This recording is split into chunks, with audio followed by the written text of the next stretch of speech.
La gnosis de los padres y madres del desierto en los 7 pecados capitales y el 8º o la acedia.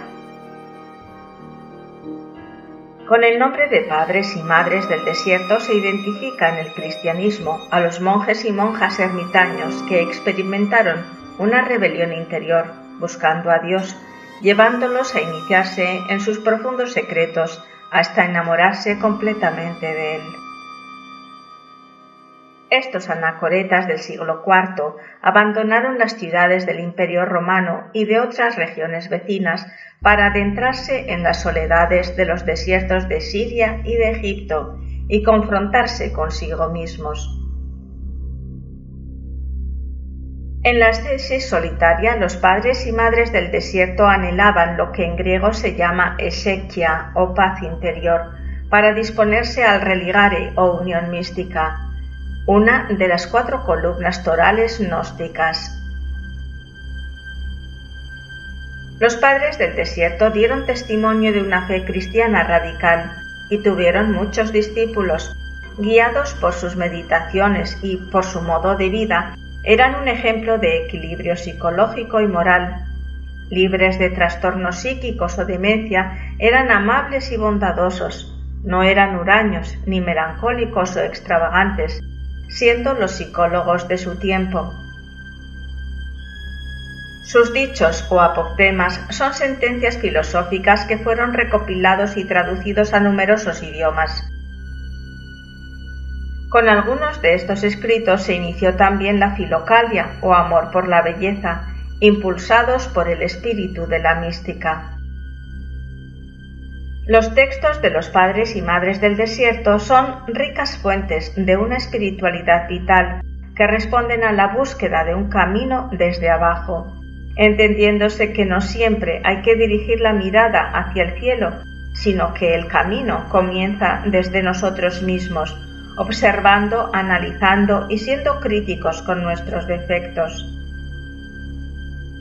Anselm, teólogo, monje y sacerdote alemán, ha unido la espiritualidad tradicional cristiana con la psicología moderna, consiguiendo que la riqueza filosófica de los primeros místicos del cristianismo discurra en su peculiaridad hasta nuestros días. Grutas y celdas monacales eran idóneas para vivir la experiencia religiosa como fuente y zona de fuego de las ideas contemplativas.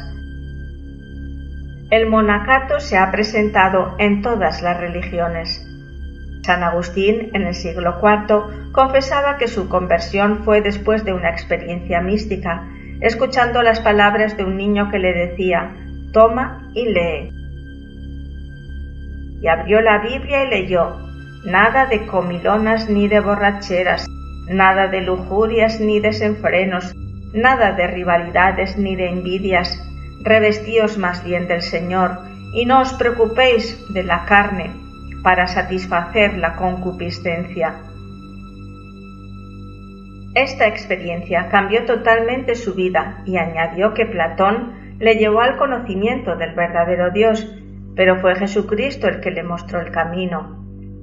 En el segundo siglo ya los ascetas constituían el núcleo de las comunidades. Como a San Agustín y a Dante, a Evagrio Póntico, monje asceta, la vida mundanal lo tentó y las dudas le asaltaron, pero como otro Ignacio de Loyola, herido y enfermo, consiguió comprender y enderezar su camino gracias a sus padecimientos físicos. Evagrio, inmerso en la vida cristiana austera y contemplativa, escribió libros llenos de instrucción para consolar al monje de la nostalgia de Dios. Sus revelaciones aportaron nuevas bases filosóficas a la luz de la Biblia, como Dios, el hombre, su forma de ser, de orar o de vivir. Decía que el reino de los cielos es la impasividad del alma, acompañada del verdadero conocimiento de los seres creados. Las 3 características primordiales del exiquiasmo son: la soledad como medio de salir del mundo ilusorio, el silencio para obtener la revelación y el don de la profecía, y la quietud para conseguir el control de los pensamientos, la ausencia de preocupaciones y la sobriedad. A los pecados capitales los padres del desierto los llamaban pensamientos en la guerra contra los demonios. Enumeran 8, uno de ellos abolido por la Iglesia romana, la acedia o el demonio del mediodía. Nefasto como los otros 7, lujuria, ira, orgullo, pereza, gula, envidia o codicia. Del arraigo de estos pensamientos, egos o defectos capitales nace la turbación del espíritu, la locura y hasta las alucinaciones. Cuando esto ocurre y el espíritu vagabundea, se hace necesaria una ascesis en la vigilia, la lectura y la oración. El primer ego es la lujuria o fornicación, que ataca violentamente al aspirante inclinándolo a acciones vergonzosas.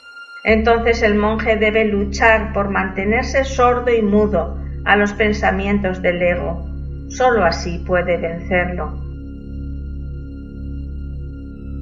El segundo es la ira, que es la pasión más vehemente. Exaspera al alma durante todo el día con arrebatos para perturbar al cenobita y sobre todo durante la oración con imágenes reiteradas del sujeto de su ira, transformándola en resentimiento. Dice Evagrio: si evitas la cólera, te mostrarás cauto y sabio y te encontrarás entre el número de los que rezan, porque la oración es un brote de humildad y de ausencia de cólera. El tercero es el orgullo o la vanagloria, que se expresa sutilmente en los que desean publicar sus logros internos. Cuando la vanagloria exalta al monje con ilusiones vanas, lo ata a otros defectos que lo apresan todavía más.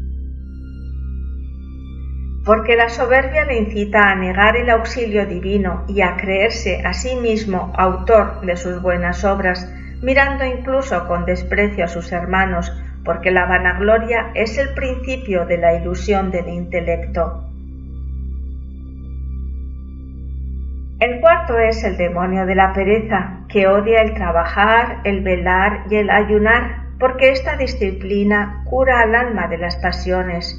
Por eso le causa debilidad para que desista de su objetivo, induciéndolo a la tibieza y al desaliento. Cuando el espíritu vagabundea así, el monje sabe que la solución para el alma purificada es el cumplimiento de los mandamientos, que hace de la condición del intelecto firme y capaz de recibir el estado deseado.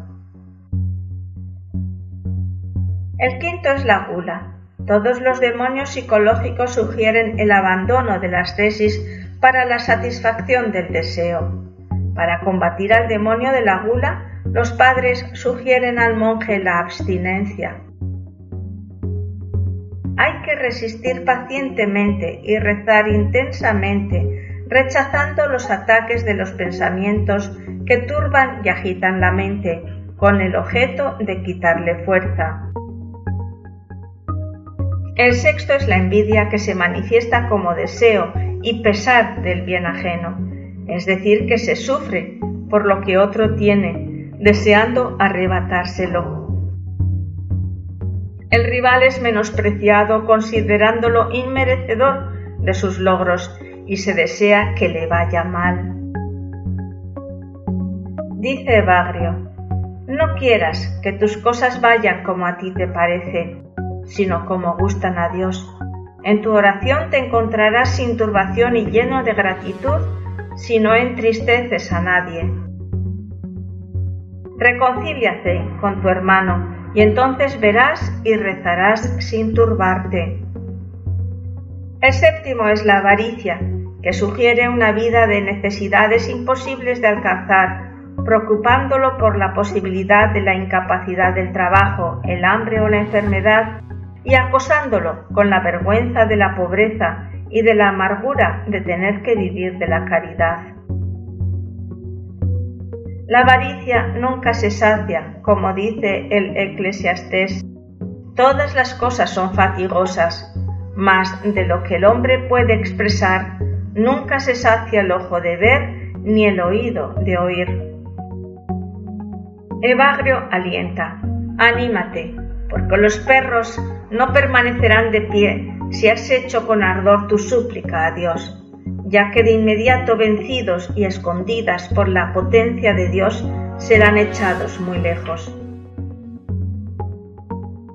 El octavo es la acedia, o demonio del mediodía, que ataca haciendo el tiempo aburrido, inspira aversión a la celda o al lugar donde se habita, se muestra apático al modo de vida y al trabajo, y le insta al monje a que lo abandone todo.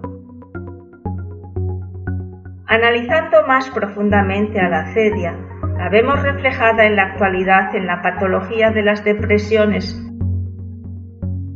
Gentes comunes que sufren depresión y que se hunden en silencio en una sociedad sin valores y saturada de comodidades. El hastío, las drogas, los vicios o el vacío existencial conducen a quien lo padece al precipicio del suicidio o a la desvalorización de la misma vida en una total desolación interior. Los seres espirituales que sufren la depresión como en la noche oscura del alma es aplicable a los procesos del cambio del nivel conscientivo. Decía el bendito maestro Samael que no te reciben arriba porque no tienes valores suficientes, pero te rechazan abajo por serles extraño. Los padres del desierto, como grandes terapeutas, exhortan en este proceso para que no te sientas dolorido si no recibes enseguida de Dios lo que pides. Él te quiere hacer un bien aún más grande mientras perseveras en permanecer junto a Él en la oración.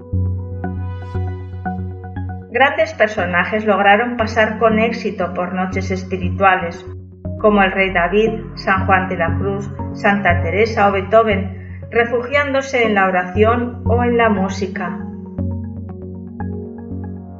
El apóstol Pablo dice que en ella somos afligidos en todo, pero no agobiados, perplejos, pero no desesperados, perseguidos, pero no abandonados, derribados, pero no destruidos, porque tenemos el tesoro en vasos de barro, que es nuestro cuerpo físico, para que la extraordinaria grandeza del poder sea de Dios y no nuestra.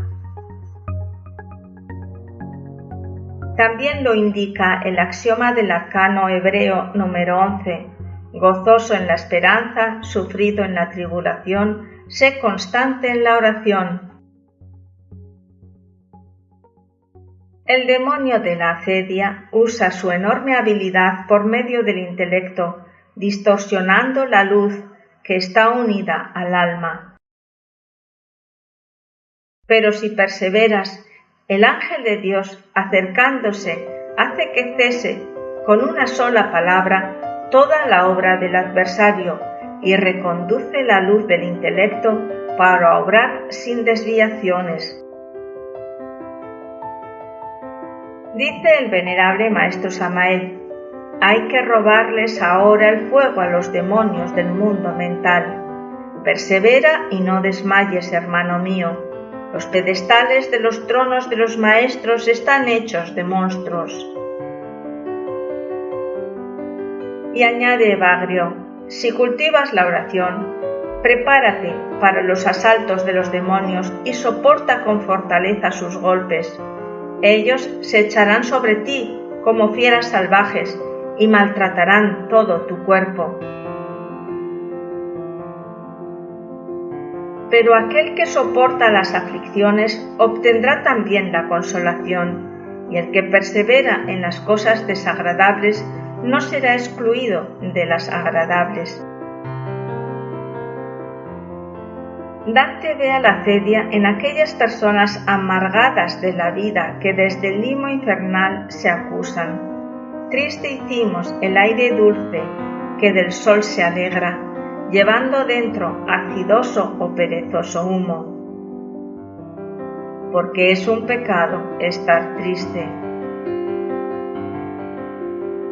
Un estado apacible y un goce inefable le sucede al alma que haya vencido a los pensamientos de los demonios. La oración es una defensa contra la tristeza y el desánimo, es un fruto de alegría y de gratitud. Que todos los seres sean felices, que todos los seres sean dichosos, que todos los seres sean en paz. Levantaos, sed libres y gozosos de noche y de día, marchad hacia adelante con luz, amor y libertad. Así dice la Madre Divina. Ese velo de amargura, emponzoñado de pena como sábana de muerte, no es, no debe ser y no proviene de mí. Es una mentira, es una falsedad esa tortura consigo mismo. La expresión de la ignorancia es una mentira. Muchos son los procesos psicológicos que debe pasar el alma que anhela el religare. Al morir un agregado nace una virtud y el triunfo debe aportar una alegría perenne. Cuando mientras oras te hallas más arriba de toda otra alegría, entonces has encontrado verdaderamente la oración. Nada te turbe, nada te espante, todo se pasa, Dios no se muda, la paciencia todo lo alcanza, quien a Dios tiene, nada le falta, solo Dios basta.